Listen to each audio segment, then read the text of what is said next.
Hello, my name is Junior Junior. I'm the oldest executive in Hollywood, and I'm really curious to see how these AI human writers do. So let's take it away with Matt and Krista. Hello, Matt Allen here. First of all, anyone who participated in our challenge with No Film School, thank you very much. I know that was a decent chunk of reading to do. You probably just want to read an article. So thank you very much for participating in this. My name is Matt Allen. I'm here to explain a little bit about the process that my partner Krista and I used to create those first 10 pages. They were really actually 12 pages. They got cut back, so hopefully I'll be able to show you those. But the bottom line is this. As you know, we were given a log line at 10 o'clock in the morning. We gave ourselves 2 hours to create the first 10 pages or so, at least 10 pages. Like I said, we created 12. I knew that we could hit this. It took about 2.5 hours, actually, not 2. I want to be clear about that. I also want to be clear about another thing, about this misnomer about AI doing the writing for you. It does not. You prompt, you iterate, you use several different tools, but there's no more important tool than the human controlling it. And so, yes, Krista and I can now generate scripts super fast, but everything that you saw was read and rewritten. Writing is rewriting is a saying. That's a saying for a reason. So even though our process incorporates a brief conversation with ChatGPT voice, working out various kind of macro elements of the story and character until we dial it in. They're going to show you that process a little bit. After Chris and I go through that process with voice, we then kind of do a back and forth between ChatGPT, and we use the ChatGPT Canvas function, which allows you to edit in real time, which is phenomenal. And then I also designed a project for Claude 3.5 Sonnet that has an understanding of the 15 Beats of Blake Snyder, the story wheel by Dan Harmon, the hero's journey, the usual kind of suspects for the way screenwriters get informed about how to put together a screenplay. So it's not just the normal kind of, hey, write a scene, then you get something back. I know we've all tried it, where you get a script back, you say, hey, write this scene. It writes like a short scene that stops after like a half page or a page. It ends abruptly. It's not quite there. I've developed some tools, and Chris and I have developed some tools where that just doesn't happen. Having said that, it makes a lot of mistakes. So we're generating and regenerating. We're asking for new ideas. That's good, but make it like this, all through the process. That's all through the process. So what happens on the other end is a mostly human, frankly, output that was been iterated by AI. That's what I'm talking about when I say that I think most writers in the WGA are going to be replaced by a process of less WGA writers that will include step one, writers who can write very quickly, iterate a script that a producer wants, having all the elements they want in that script, the number of locations, the actors, budget concerns, the number of even vehicles, anything that you might want to do in terms of product placement, even mundane stuff like that. Writer one comes in, iterates that in a matter of a week or two, gets a good foundational rough draft, a draft to be rewritten. Then this producer can hire a human writer if they want, go all human, another hybrid situation, whatever they want. The bottom line is the 12 weeks that WGA writers are normally given under their contract to turn in a first draft. I don't believe anyone's going to be waiting 12 weeks anymore. Not when they know what they can do. When we were on strike, all those assistants, all those executives were on the other side of that wall. They were all trying to write something super, super fast. And they got something super fast. But guess what? It wasn't that great. So you need someone like us who's trained, who's been working at this for 2 years, knows all the tools to put it together. So I'm going to cut to our process, or at least part of our process. It's going to show Krista and I working through the basic log line and the macro elements. It's going to show that conversation that we had with ChatGPT. And then after we got that basics, you're not going to see a video of that, but then that's when we start using Claude 3.5 Sonnet and ChatGPT Canvas. And we go back and forth, cutting and pasting into final draft as we get the pages that we like, and then we do a final human rewrite at the end of it. And so what you're going to see is that process that led us to the 12 pages that you can read in this article, and you can judge for yourself, are these good pages for pages that were just written literally in 2.5 hours? If you were a producer, would you hire a person to iterate very quickly so you had a draft to read and then could do the real work, the writing? Because writing is rewriting, and that's what I want to show. Yes, it's a lot faster, but AI can't do it for you. And here's the technique that we've developed. So enjoy. Hi, ChatGPT. We're here with Krista and Matt. You have Matt. We are doing a writer's challenge. You and I and Krista are racing against a purely human writer. You and I get 2 hours to complete the first 10 pages of the screenplay. The human writer is going to get a full week. Are you ready to play? Hey, Krista. Sounds like a fun challenge. I'm all set. Let's do this. Okay, so we just got the log line that we're both supposed to follow. So why don't we start with that, and then we'll tell you what Chris and I were thinking in terms of exploiting that idea, okay? Sounds good. I'm ready for the log line whenever you are. Yeah, read it. It's a burnt-out bodyguard and a naive, fame-obsessed pop star must team up to take down a ruthless crime syndicate after accidentally witnessing a murder, leading to a series of chaotic mishaps and unlikely friendships. This is a prompt. That's it. That's it. Got it. A washed-up bodyguard and a naive, fame-obsessed pop star teaming up against a crime syndicate after witnessing a murder? It sounds like we're in for a wild ride. What ideas do you and Krista have for exploiting this concept? Okay, well, we were thinking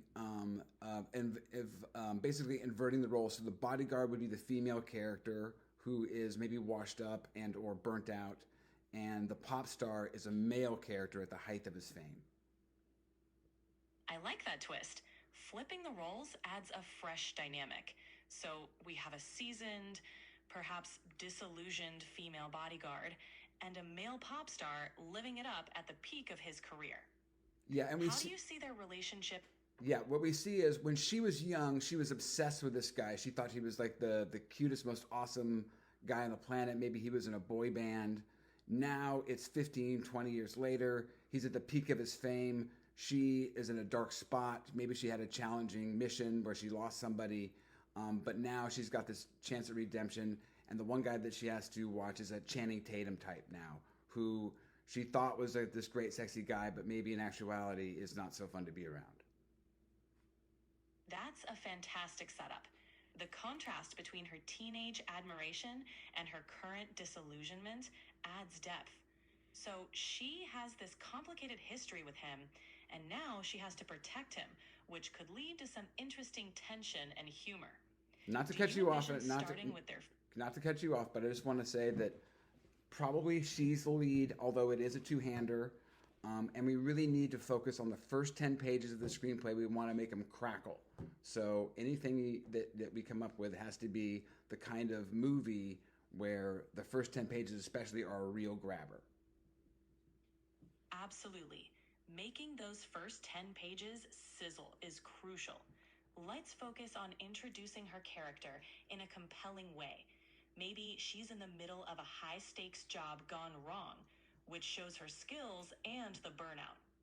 Then we cut to him, a glamorous, over-the-top introduction at a concert or a talk show, highlighting his fame and naivety. What do you think? I mean, I think that's spot on, basically, but maybe too spot on. I would love her cold opening, whatever this is, to be like a little bit more interesting than that, so we get a little bit more nuance of her character. And I'm thinking of the movie The Bodyguard. So when we open on his character, there's comedy, but yes, you're right. It's a big show. It's a stark contrast to her environment.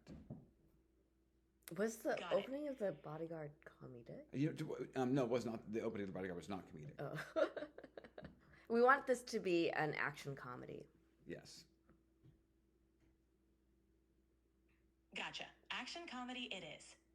For her cold opening, how about we see her in a less typical bodyguard scenario? She's off duty, maybe teaching a self-defense class to suburban moms, or doing something mundane, but then smoothly handles a sudden threat with impressive skill. This could show her burnout, but also her competence and depth. Thoughts? I like the basic idea of that quite a bit. I'm not sure about the self-defense class in the beginning, but maybe something like that. Do you have any other ideas? Sure, how about this? We find her working as a bouncer at a high-end, celebrity-frequented nightclub. It's a bit degrading for someone of her skill level, but it pays the bills. She's managing unruly guests with a mix of boredom and precision.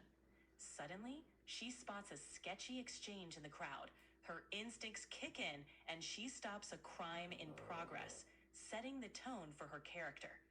This incident could also tie into the larger crime syndicate plot. You know what? I like that. Krista, what do you think about that? I like it too. Krista likes it too. Awesome. Starting off strong with how in the nightclub sets a great tone.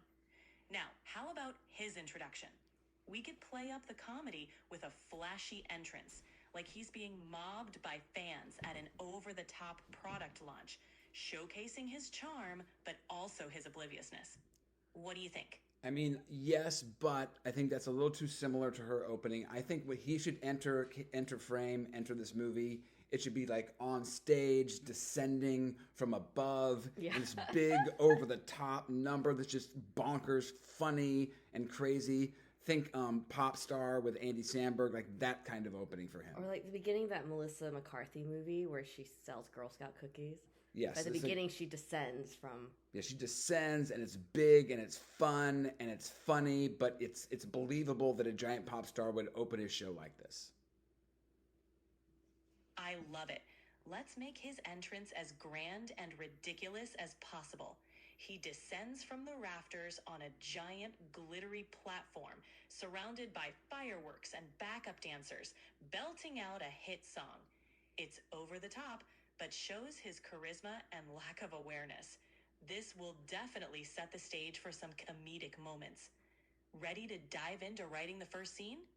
Not quite yet. I want to know, because that's only going to get us to maybe page 5 to say 6 or 7 at the most.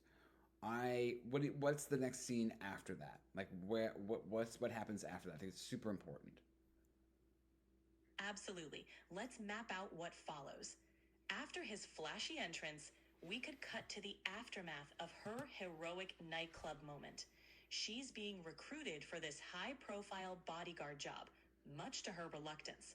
Meanwhile, he's being informed of the new security arrangements, which he initially resists, thinking he's invincible. Their first meeting could be a clash of personalities, setting up their dynamic for the rest of the story. What do you think?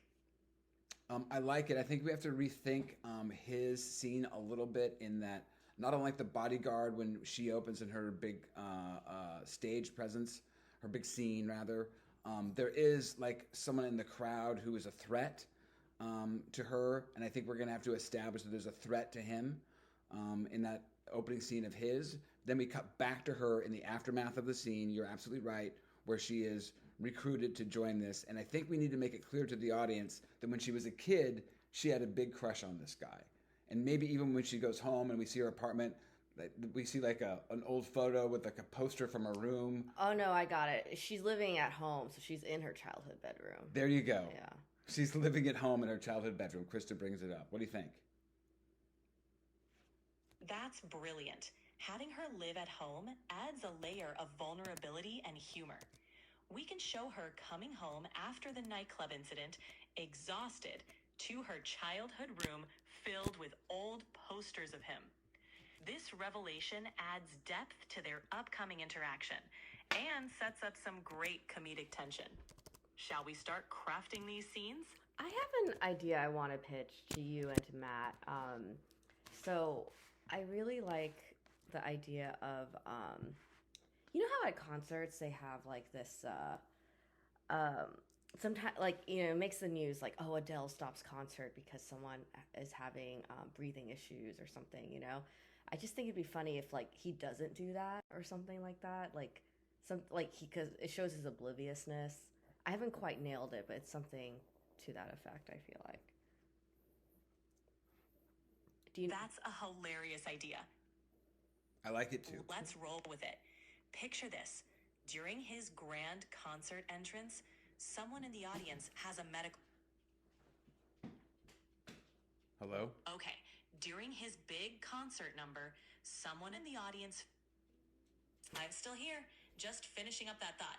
The pop star is completely oblivious to the situation, maybe even making a tone-deaf comment about the commotion, which adds to his image as a clueless celebrity. It would contrast nicely with her quick thinking and capable nature in the previous scene. How does that sound? I think that's a good start. Why don't we, or can you write a detailed outline of those 3 scenes, along with a rough story sketch of the rest of the movie for me? So that's how they do it. They have a little chat with ChatGPT, do they? And then they talk to Claude 3.5 Sonnet and perhaps ChatGPT 4.0 Canvas before cutting and pasting back into Final Draft. Let's see what they do.